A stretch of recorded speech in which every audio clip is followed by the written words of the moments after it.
How's it going? We'll start with an opening statement from Coach, and then Can you guys hear me? All right. please raise your hand for questions. Thanks. Good stuff. Hi, everybody. Thanks for your time. It's like the best time of year. We have a little bit better sense of who our team is. We're sort of in the thick of it with on the recruiting side. Got the transfers, and everyone's kind of settled. It's been a great summer. We're in our last week of workouts.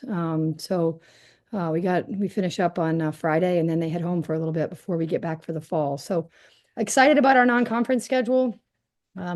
I think I'm allowed to announce most of them. We'll be playing in Vegas. We'll be playing UCLA in Fairfield. We'll be playing Kansas State, South Dakota State, and Columbia in Cancun, all of whom won a tournament game. We'll be opening, of course, in an exhibition game with South Carolina. We've got obviously Texas and the SEC Challenge on the road. So just a lot of formidable challenges before our gauntlet of an ACC season. So happy you guys are on, and certainly happy to talk about our team or about the league or whatever I can do, the state of the game, anything that you guys find useful. Mitch, Hey, how's it going? awesome. Good to see you. Good to see you too. I just wanted to ask, this kind of time around with the transfer portal, how different, or if it was different, was that process with House kind of looming in terms of like maybe like what players were sort of asking for and like how much unknown was sort of out there? Yeah, the transfer portal has been so good to us in that we haven't had sort of the max exodus and the mass addition. Had basically 1 to 2 a year, and all of those people have added so much to our team. And so, it happened pretty quick, because we were really targeted in who we were looking for. Nyla Harris, she's been a bear to handle on the other team for so long. And when her name went in the portal, especially with the graduation of Alyssa, we were like, whoa, just a really good experienced Elite Eight, lots of starting experience in our league. And she really was really targeted on what she wanted. She wanted to have an enhanced offensive role.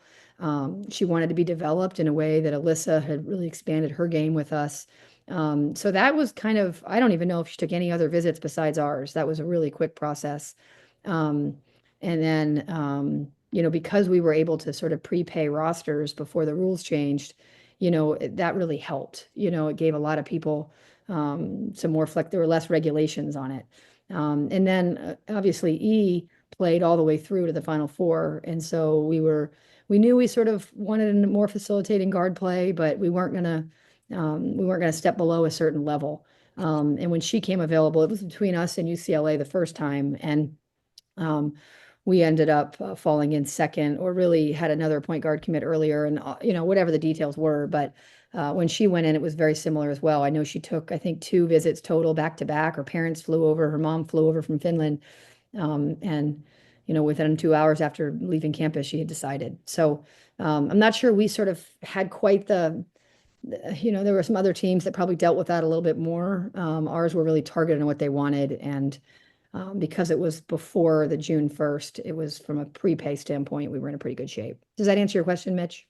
Yeah, yeah. I was just, I know like some schools kind of dealt with that differently. Like they had some NIL and then they weren't really sure what they were going to have with House and Yeah. how stuff was sort of going to shake out. So, Yeah, we've been really fortunate. We had done a good job raising money, and before the rules changed, we were allowed to sort of utilize that. And so we've done a good job, as you've seen at home games, kind of galvanizing the fan base. And so if they want good players here, we needed them to donate for them, and they did a really good job. So we didn't feel any of that stress. I think that other programs felt that we might moving forward with the regulations, but we felt okay this particular year. yeah. RL, Hey, Courtney, good to see you. you too. Happy summer. Uh, Bubba laid out the distribution of revenue sharing money, and while football and men's basketball get the most of it, you and the baseball program are all getting some of that. What kind of impact is that having for you as a program?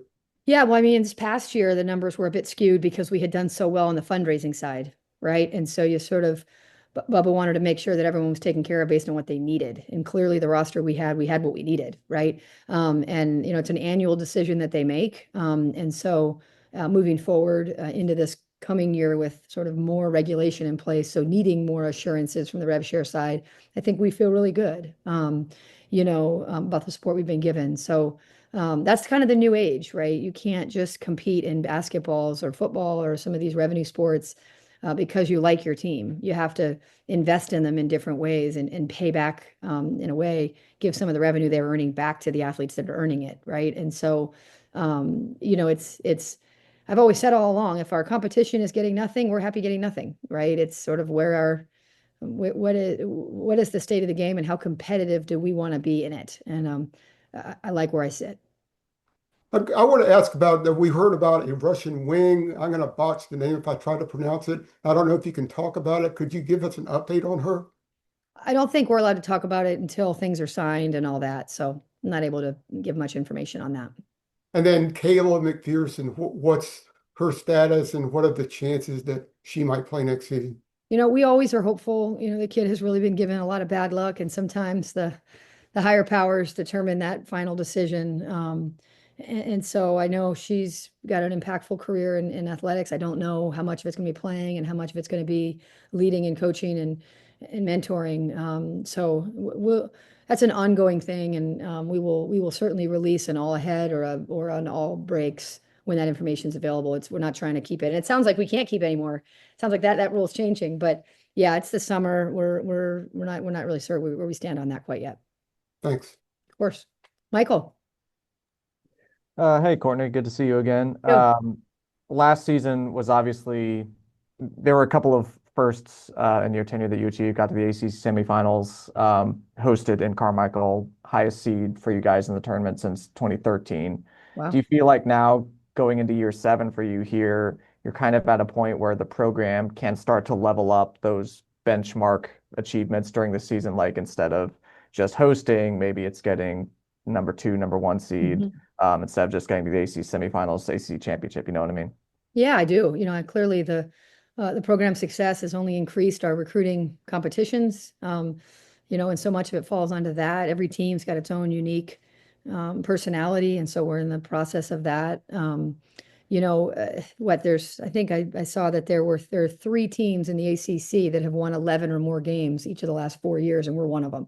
And so as I sort of say, we don't always know how we're going to do it and what style we're going to have to play to do it, but we're going to find ways to win here. And we've done that. I think hosting is a big deal, 2 Sweet 16s in 4 years, like you said, which means you're 80 minutes from a Final Four. And we've got to keep finding ways for that 80 minutes to go in our favor, with your roster and the style in which you play to the strengths of your players on your team.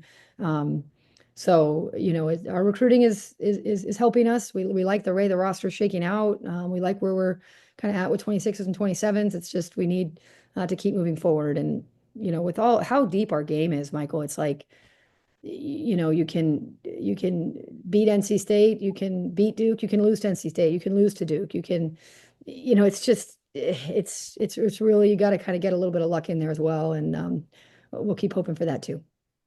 And you mentioned Alyssa, obviously she and Lexi and Maria are gone to the pros. And Grace, yeah, we got And all Grace. 4 of them. Yeah. That's a lot of leadership that you lost in one summer. Who have you Yeah. seen, at least in the early stages of the team coming together, step up to fill that void? I'm really careful in the summer not to put them in boxes, right? Because you want to give them the off season as a chance to grow and then show it. I will say that the seniors on this year's team with Kayla and India and Nyla Harris, man, it's hard to find a more competitive athletic group, right? So Nyla has fit in like a glove to our group. She brings a lot of joy, but she brings a lot of competitiveness and experience. I was talking to her earlier today. She had this play in practice yesterday where she like literally laid out to save a ball behind the basket and ended up being a tip to a 3 to her team to win it. And I said, if you had gotten hurt in that moment, we would have been in a fight, but she's just competitive. So they've really done a really great job. I mean, the juniors, both in Sid and Renaya, they're 2 of the most well-loved humans kind of on planet Earth and as well as on this team. And so what they say goes. So the team will be different, right? It will be different, but it'll be led by different personalities and people that have watched good leadership and are looking forward to having their turn to have the team play to their personalities for sure. Jeremiah, Hello, hello. Good to see you, Courtney. you too. I wanted to ask again about Elena. I know you talked about her and some of the things she brings to the table as well. how do you, when you were watching her on film and everything like that, how do you kind of see her game complementing some of the existing guards that you have on the team, particularly Renaya and Laney, who had big roles last year? How do you see her game kind of complementing theirs? Yeah, E's good. I mean, I watched her play so many of the teams when she played overseas. These kids play professionally almost before they even come to college. So, I know she was in the same league as Steph Watts and actually averaged like 3 times as many points at 16, right? This kid's been playing at a high level for a long time. And then, UCLA, it's hard to watch the West Coast teams. I go to bed relatively early. But she's always kind of, like I said, I spent a lot of time. I talked to her once a week for about 2 years before she went to UCLA. So I've loved her game for a long time. She's got really really shifty. She makes really good decisions. Like she has great floor vision, can pass on the move, can kind of pass all different ways on all different planes. And so I think she'll really help from a helping other people play to their strengths position. Right. We sometimes lacked facilitators last year, kind of across the guard spot. And she can dribble, shoot, and pass, and in so many different ways. So she can play on the ball, off the ball, as many of our guards now can. So I think the ball will move a little bit more. Our post players have much more range, and so we're going to have more spacing. Our offense will be quite different than it's been, and that's okay, right? Our job as coaches is to play to the strengths of our best players, right? And our best players typically have been a kind of our inside, the Alyssa Maria matchup, and those two weren't sort of as comfortable behind the arc as some of the people behind them. So, yeah, but you guys are really gonna love her. She's just very experienced and knows how to play the game the right way, which has been great. Aaron, what's up? Howdy, Courtney. We've seen secret scrimmages and all these things in the past, and Yeah, now exhibitions are becoming more the thing. yeah. I'm curious kind of how the South Carolina game and playing it in Atlanta, not at one venue or another, a home court or another, came about. We had scrimmage down there a couple years ago, and then when they were due to come up here, I had to call Dawn. We didn't even have 6 bodies to actually do it. That was the year we were really injured a couple years ago. And so we pushed it a year. And then this past year, it just ended up not kind of having a date that worked. And so they were going to kind of return, or we knew we wanted to play another one. And then we were fortunately, other people are excited about it. And so when other people are excited about it, it comes with some compensation and some tickets and all the things. So, these two teams have been really good for a couple years. There's a lot of excitement, and Atlanta feels like the right place for both of us in terms of where we have donors and where we have alums, and in an area where instead of Greensboro or Charlotte or us or them, kind of another area to allow some of our great fans of our brand to be there. So it just made sense for both of us, and it comes with it some perks as well for our programs. Do you like the idea of playing these public exhibition games that, like I said, it wasn't that long ago that everybody kind of talked about them very quietly and off the record, so to speak, and now it's just out there like any other game in a sense. Yeah, I mean, we'll still scrimmage, so we'll also scrimmage Tennessee. I mean, we'll still do that. And we opted, I think the exhibition is in place of our second scrimmage. I don't really know, but I like both, right? The hard part is that, let's say, like last year when we scrimmaged Tennessee, she was brand new, and so she's not going to put things in a progression in that work for Carolina. She's going to do it in terms of getting her team ready for November. And so it becomes like, well, you can't zone. Oh, we're not going to count fouls. Oh, we can't call, based on where each team is ready. Or, hey, will you press us? Will you not press us? Right. So those become more situational, whereas an exhibition game will become more game-like. And I think there's homes for both. We bring back some experience. They bring back some experience. So maybe we're more ready this year for that than we might have been in the past. So it just worked for this year, and I think it'll be good for the fans to kind of get a taste of what's to come. And it gives us a good starting spot, and them too. Where are we, and where do we need to be before we have that tough November that I just mentioned. Mitch or Caroline, sorry, I haven't gotten to you yet. Caroline, sorry. Hey, Courtney, thanks so much. Of course. I was just curious about Blanca Thomas. She's a player that was kind of sitting behind Maria, still getting some in-game reps. I'm just Mhm. curious what kind of improvements you've seen during this offseason and how her role is kind of taking shape. Yeah, I mean, I think it sounds cliche that every coach in the country is telling you how improved their pieces are, but I think what happened for this past year is we really kind of had a top 6 or 7, and then there was everybody else, and there was a drop off, and I think that group that was outside of that 6 or 7 felt it, and they said, "There's got to be a change. I've got to make more progress in order to be ready, in order to earn, in order to to contribute," and all of them. I mean, Sierra and Blanca are going head to head every day, and they don't even look the same, right? I mean, their bodies look different. And then, same deal with Layla and Jordan Zubec. We had some fans of the program in at practice the other day, and they just couldn't believe it. And I was like, yeah, I mean, that if you get better all the time, right? Some people's journey takes longer, right? And so, although you weren't seeing them in the games for the most part, they were getting better. And then I think they had just a really coming we had some pretty honest conversations in the spring that there's no such thing as like your turn. It is like preparedness. It is confidence. It is results, right? And there was skill development that needed to happen. There was physicality that needed to be developed.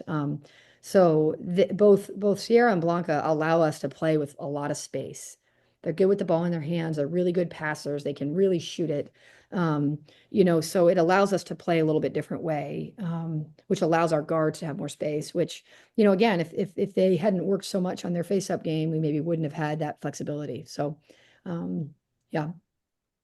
I'm also curious for your non-conference schedule. What kind of things or lessons have you guys learned when putting that together that maybe educated or informed the way that you went about it this year? We really look at you do the best you can. You used to worry about what the other team had and say sort of, okay, we want to catch them when they're bigger or smaller or slower or faster or whatever, based on where you are. Now with the transfer portal, it's really hard to do that. So instead, what we're looking at is who are on those 1, 2, 3s, and 4 lines, right? And how can if you do well in your league, you're going to end up fine, right? So how can you schedule in the non-conference that'll prepare you for the league, but it'll also let you play some 1, 2, 3s, and 4 lines that will be good comparison points as you get deeper into the season. And I think with our group being graduating 3 kind of significant multi-year starters, I wanted to make sure that we understand the rigor and the pace and the physicality and the value of the possession earlier so that we can keep honing, because I know the league will be really competitive. So it was a deep dive into who we are, and then looking at the seed lines and how you stay in that top 4 seed line is critical. Thank you so much. Of course. Mitch. I wanted to ask you about, this past NCAA tournament. There was a lot of high profile coaches, Gino and Kim Mulkey and Vic Schaefer, all kind of complaining about the double regional format, that Sweet 16 Elite Eight weekend, Yeah. about practice times and stuff like that. As you have now gone to a Sweet 16 in both the old format and the new format, Yeah. what is kind of your opinion on the double regionals? Yeah, like everything, if the decision is made in an island, you're missing all the water, right? Like I think, okay, so when we played in Birmingham, it was a bigger arena. It's a lot further from Duke and us. So our fan base certainly was less than if the game was in Greensboro, for example. You know, so that's I guess part of the argument. However, I'm sure that NC State, when they actually had to go to not UConn, but wherever their site is, Albany, which is basically UConn country, and have to play them as a higher seed, right? There's more fans, but they're not the fans that you earned with your seating, right? Or they're not the fans that you earned with the equity of the game, right? And so I think we've got to sort of figure out which is more important, right? Are there enough fans if we drew it enough times in the same location so people can plan for it, like they do the NCAA tournament? They do it every 4 years. You know where the NCAA tournament's going to be, the Final Four in 3 years from now, so you can kind of plan ahead for that location. So I think if you send me to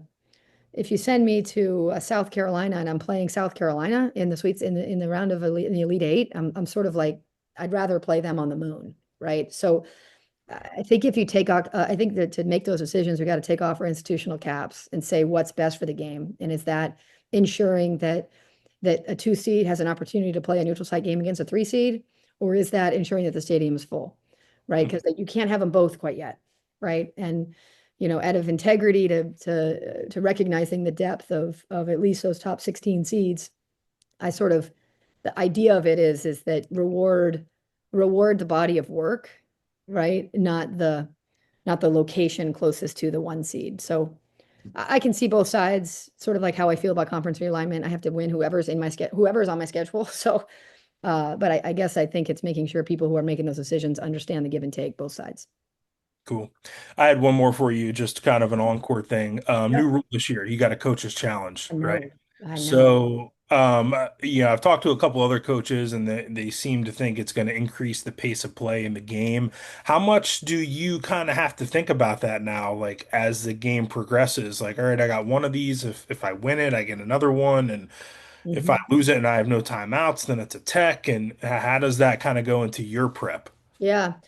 I think the first thing it does is I really have to watch and listen, and know, right? Because not everything's reviewable. I mean, there's always the big macro, and then it's the like, except you can't do it here, there, or about this, right? And so coaches are always right, as you know. So once I know which ones are challengeable and which ones are not, you make sure you do the best you can to make sure they're right, which we always are, as you know. But I'll be honest, I haven't even watched the video. I kind of do that as close to game time as possible to try to, not forget. So I don't know quite the nuance yet of how I'm going to handle it. Sure. Jaden. Hello. I want to go back to the exhibition versus scrimmaging situation and kind of Situation. Yeah. yeah, you talk about both of them being very beneficial, but in terms of the public exhibitions themselves, how significant do you think those have been for growing the sport of college women's basketball? I would say that's a great question, because I do think that's why we're choosing Atlanta, right? You want to do it in locations where maybe not everybody from Atlanta has had a chance to see us play. Georgia Tech's hard to get to on a Thursday night, all the things. So I think the strategic location is certainly part of it, that we're trying to bring our product closer to, or close to, different areas, right? But outside of that, I mean, I do think there is still it is not a win at all cost exhibition for me, right? Because I need to get multiple people different looks at different points in games, and be able to play to certain things with certain skill sets of who's in. And then, okay, we'll take that one guy out, put this guy in who might play this differently. So it's not that part for the fans that aren't paying attention to that and they're looking at the result of it. Either way, I think it's probably not terrible, because at least they're watching, right? But in terms of the basketball side of it, it's still so early that you don't want to miss the competitive opportunity to get some of your guys with less experience that experience, right? So I think it's more locationally that the choice was made to make sure we bring access to our two programs in a different market, or a market that we're not in as often. Does that help? Yes, thank you. Cool. Michael. Courtney, you mentioned Sid earlier. You guys did that video of Sid doing her coaching clinic, Yeah. I guess you would call it, in Vietnam. Yeah. That's a pretty major trip for a college student. What do you hope she gets out of that experience? And do you see, full-time coaching either at the college level or at the pro level in her future? Oh, for sure. Yeah. She's also teaching biology, and she speaks no Vietnamese. So what I hope she gets out of it is just everything good, right? I think she's such a special kid, and like you said, the schedules for a Division I athlete at a high level is so packed, so they don't get a lot of opportunities to experience things like this. And so this was a no-brainer to give her that experience. I know she'll have fun. I know she'll make an immediate impact, and I want for her to get every day of that 3-week experience to be additive, because she's earned it. But I can't speak for her journey at all, but it would be a miss if we don't somehow keep her in the game. I think from a basketball standpoint, when she's on the bench, she really enjoys kind of questions and what's happening and all of that. And so, as we always do with our best ones, we'll try to get her on as a grad assistant and try to get her on staff. I mean, that's sort of obviously what I've done with Jalen and with Liz Roberts, Lexi Weger now, my former player at Princeton. But yeah, she's I think coaching, she'll have to go through me if she tries to get out of it. So is she leaving basically as soon as workouts end for y'all? She's already gone. No, she left last Wednesday. So she's missing the last week of workouts and then the next 2 weeks. And then she comes back and we kind of start school. Yep. Yep. Jeremiah. Hey, coach, this is Jeremiah Show, North Carolina Tar Heels on SI. Since the loss to Duke in the Sweet 16, what steps have you taken to improve and make changes? Oh man, I mean, you always are looking at the offseason as a chance to revamp your roster, but you also lose pieces that have done a lot of good for your program. So it's not a net sum, it's not a sum zero game, right? So you lose the Alyssa and Grace and Maria and Lexi group that did a lot for your program. And then you add in, like I said, we add in the 2 transfers and the 3 freshmen that I haven't even talked about yet. I haven't had a McDonald's All-American here since Deja. And Nyla Brooks is moving every bit like one. And so, I think talent, length, I think the versatility of our bigs is really going to help us. The fact that you've been there, going 2 of 4 years, as was noted earlier, there's a confidence that comes from that, I think, internally. So I think that we physically had to get a little bit more physical in the guard and post spot. So we're kind of in a constant state of improvement. And whenever you lose in the NCAA tournament, it hurts, and that your journey is then a new one's beginning, and fill those holes as soon as you can with roster and with skill work. Or else. Awesome. Oh, And sorry. no, it's okay. My last question is, how do you feel about the trio of freshmen on this roster? What are their strengths and things that Yeah. need to improve on? So happy. I mean, every day Nyla Brooks walks in the gym, hugs me, and says, "Coach, I got 2 goals: to get better and to learn." And she's doing both. She's gifted. She's able to get to her spot. She's tough. I mean, I'm trying to be patient so I don't just give away all the things I love about her, but she is such a bright spot. I mean, obviously you probably saw her in the Jordan Brand game and the McDonald's game. And she's every bit as good as a McDonald's All-American should be. And she's handling this process even better than most do because she's patient. She understands her job right now is to learn. She doesn't take that process too seriously. Like one told her the other day, about, I don't know, a couple days ago, she struggled. And it was the first time I've seen struggle. And I told her after I was really happy to see it because I was like, I'm starting to get a little worried. You're not having a lot of struggle.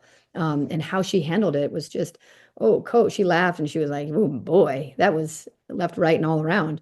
And she just wants to get better. So she's got great length, great athleticism, and elite defensively, and can really get to her spot. She's shooting the heck out of it too.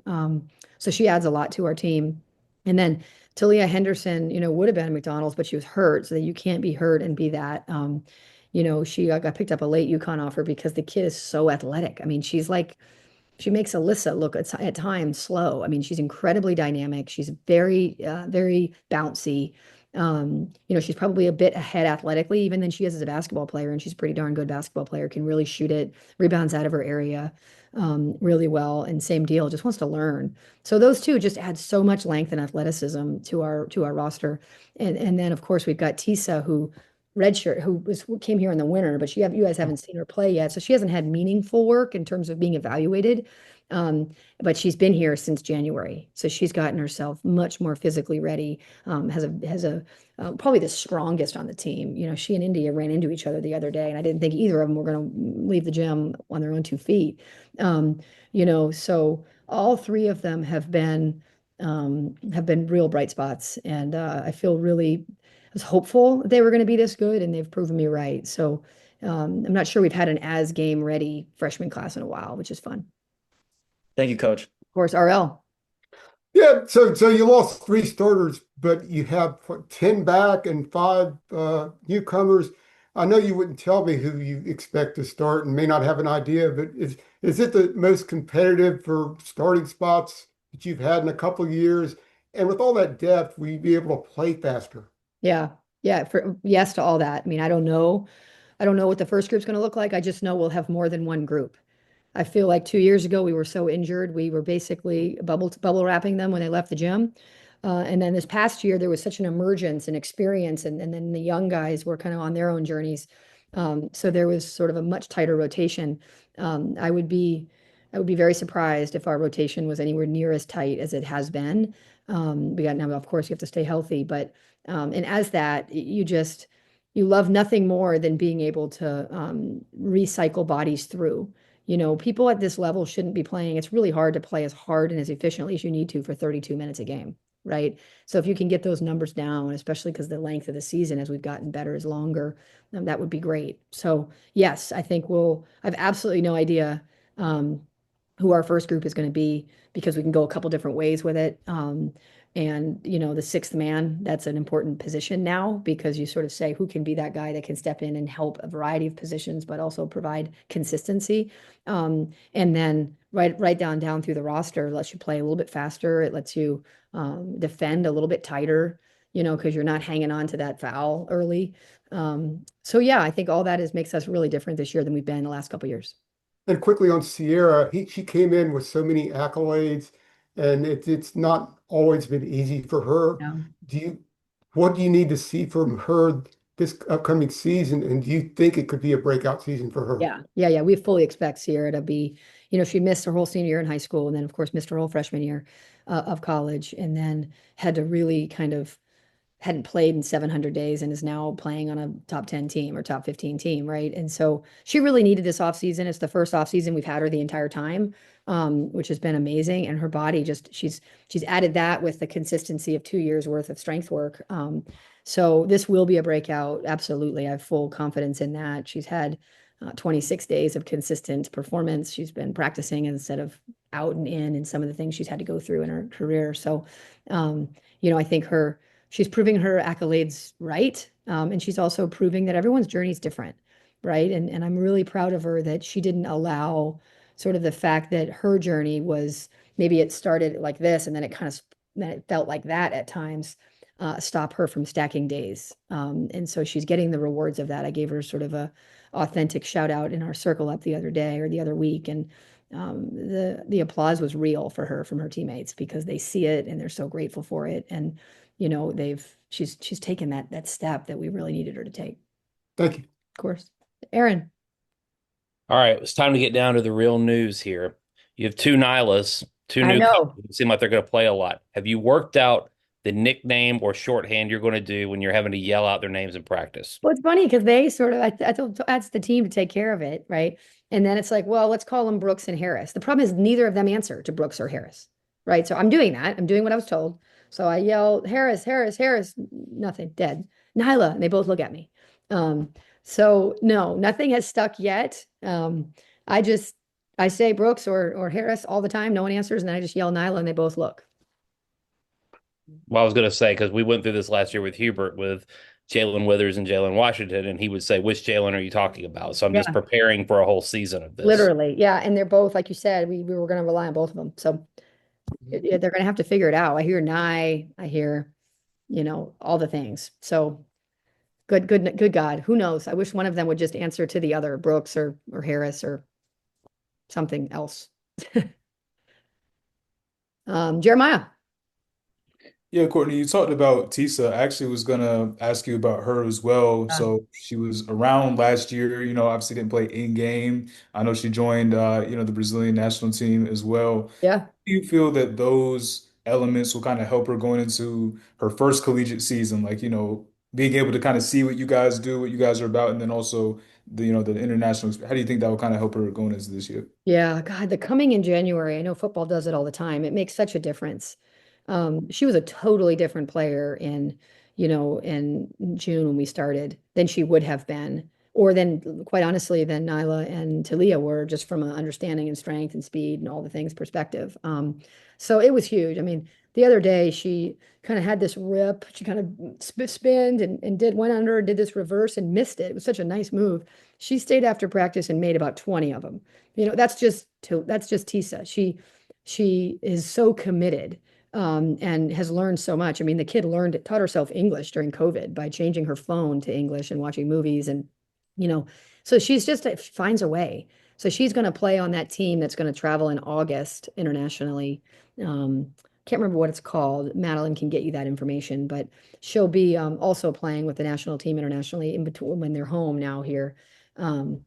So yeah, she's just when you go play overseas, I mean, you're playing against pros all the time, right? Like that's like Elena. She came and she's played against pros for 4 years before coming to college, right? So you tell her, the lingo and the decision making, like you don't have to like teach her. She's like, I got it, right? And Tissa's really the international experience has helped there. It's also helped with her confidence. I think she knows she can contribute and she knows the language better, quite honestly, as well. So yeah, I think and she's really versatile. She can help us at the wing or she can help us in the forward spot, kind of either one because of how physical she is, and she kind of beats you down that way. Anybody else?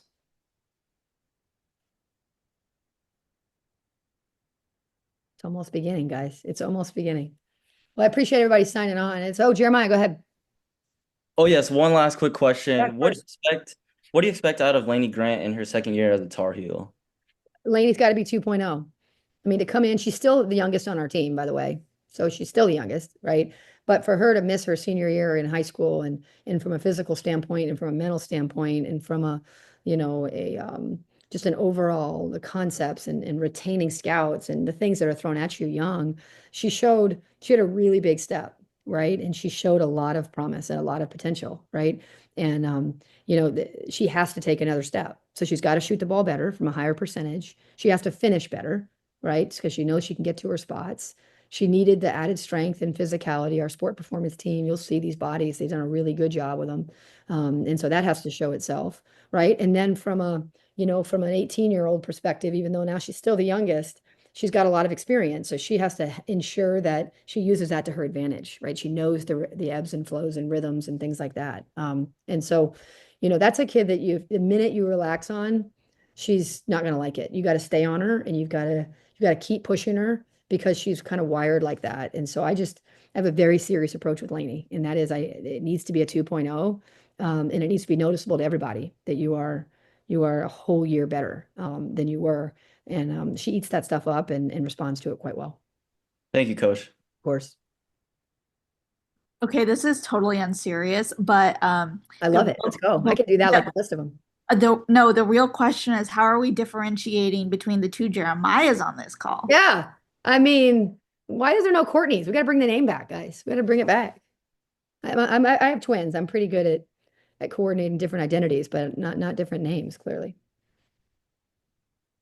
You guys, let's have some fun this year. The triangle's on fire in terms of basketball's on fire, in terms of Duke and NC State and us. I mean, I hope people are really still tracking on the fact that these are. Someone was telling me that these are three of the teams that the world has picked to be three of the better teams in the ACC this year, and we're right here. I mean, it's really, really, really cool, and not a lot of no other region can say that. And so y'all's part in that at telling our stories and showing up for stuff like this, it matters. So let's make sure that the triangle stays as well represented as it's been. I appreciate your part in that. Cool. Thanks for taking the time. All right. Always. Thanks, guys. Thank you. Thanks, Courtney. Yep, Thanks, you got Madeline. it. All right.